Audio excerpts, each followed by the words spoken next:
And he was very concerned indeed, because obviously the Christ that appeared in the gospel was telling Bertrand Russell, personally, you are accountable for your sin towards me.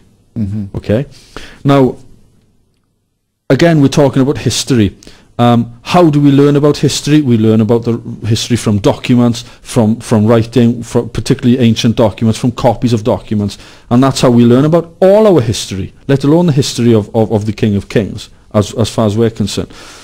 So using that format, there's probably more evidence about Jesus as a historical character than pretty much any other character in the whole of history. Name them, you know.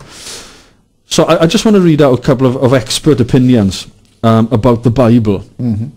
Because really, if the Bible can't be proved as being a historical document, if it is indeed a book of myths and legends, then we fall flat on our face, the whole thing, because Jesus then becomes a mythological character. I'm breaking his teeth in for a horse. So I go to the experts, people who are PhD level doctors, and again, more letters after the name than they got in the name. There was a guy called Robert Dick Wilson. Now, he was one-time professor of the Semitic philology, big words. That just means it's the language and literature of the Middle East. Okay, he was at the America's Princeton Theological Seminary, and he set himself an astonishing 45-year schedule. Okay, in the research of the subject of the Old Testament. Can you imagine sitting there and setting yourself a schedule, and it's 45 years?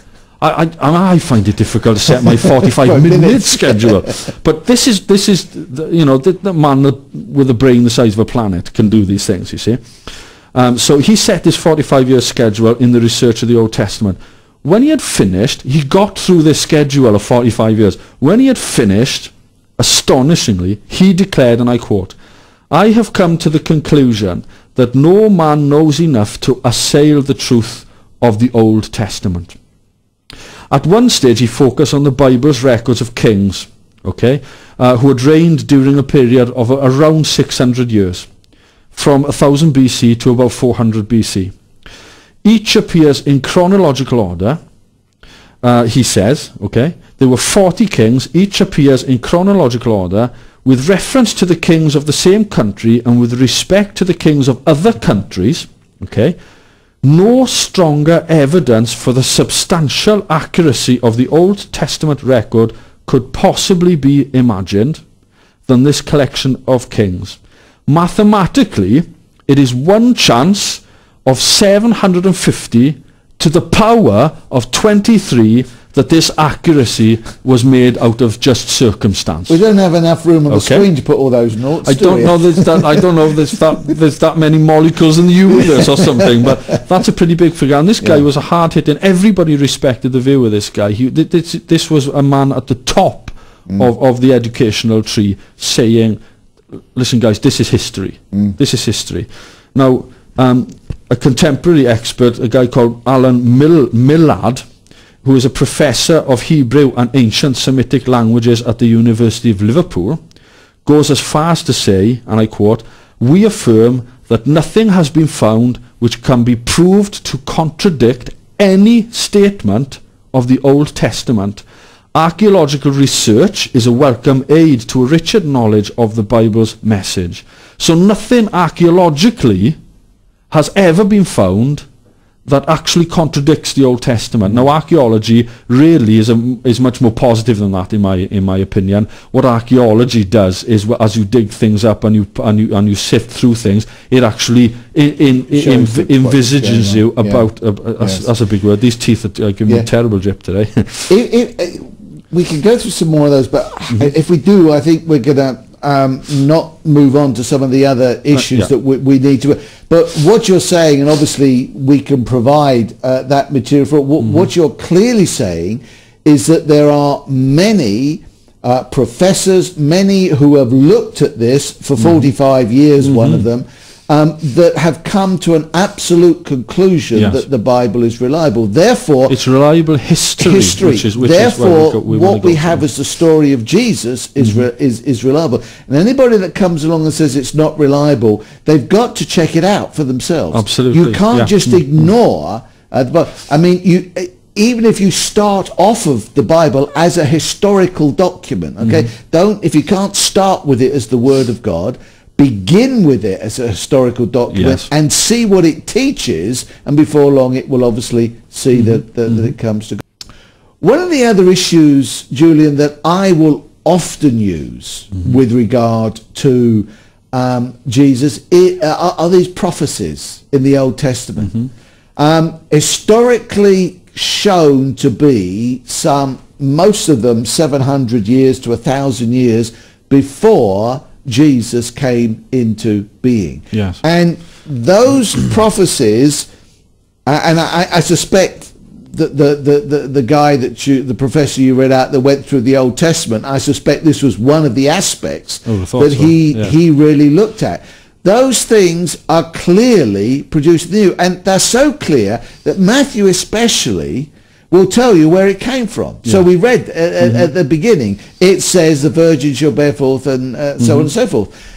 In other words, it's not trying to hide. It's not trying to say, well, of course it might perhaps happen. It says, look, go and look.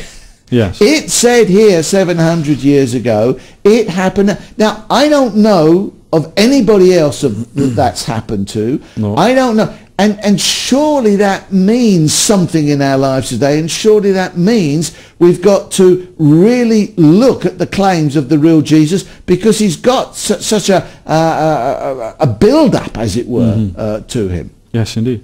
I don't think there's any other religious documentation, if you want to put it like that, that has prophecies in it. I may be wrong in saying that. Perhaps you can tell me that otherwise. But my understanding is that there's no other religion that deals with prophecy in the same way as the Bible deals with prophecy, and certainly not to the percentage that the Bible has prophetic utterances. Jesus is the first, the last, and everything in between as far as Christianity is concerned. He's the Alpha and the Omega, we get taught fairly regularly. He's the beginning and the end, and everything in between, of course. Right from the get-go, right from the very second that mankind fell into sin, Jesus was going to come. And the Bible teaches from Genesis all the way through to Revelation that Jesus was going to come. From the beginning right to the end, he's in there. From prophecy to looking back to what he did, he's in there. He's an historical character. He was looked forward to, and now we're looking back upon this historical character. It's very important to understand that Jesus was looked forward to as well, which this is not retrospect. That's right. God was telling people before Jesus came that he was coming. John from Derby. Good afternoon, John. Good afternoon, Doug, and your guest. Julian, that is. Hi, John. Hi. Have you ever read Werner Keller's book, The Bible as History? Many, many years ago. Well, it's worth getting out again. It's written in 1952. Yeah, that's right. It's a very good read. I remember in his foreword he says, after many years of study and going through the Old Testament, I've come to the conclusion that the Bible is right after all. He studied the archaeology, the history, the customs, everything else. It's a very good read. Yes. Very good read indeed. And I'll tell you what, when you read the Bible, it is right. It just gets through to you, doesn't it? Of course it does.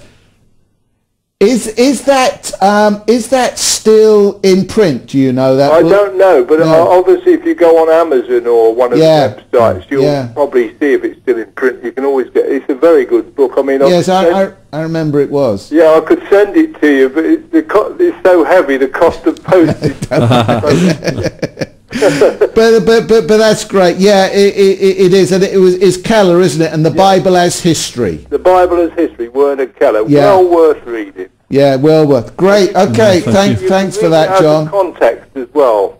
It does, and it's what you were saying, Julian, as you read and you mentioned one or two, the historical context that's there, you can go and check it out, can't you? You can, you know, it mentions places, it mentions coins, it really wants you to identify itself. It does, it's absolutely. I mean, again, I think it's pretty unique in the whole religious world in that respect, that it's based in history. It's not allegorical.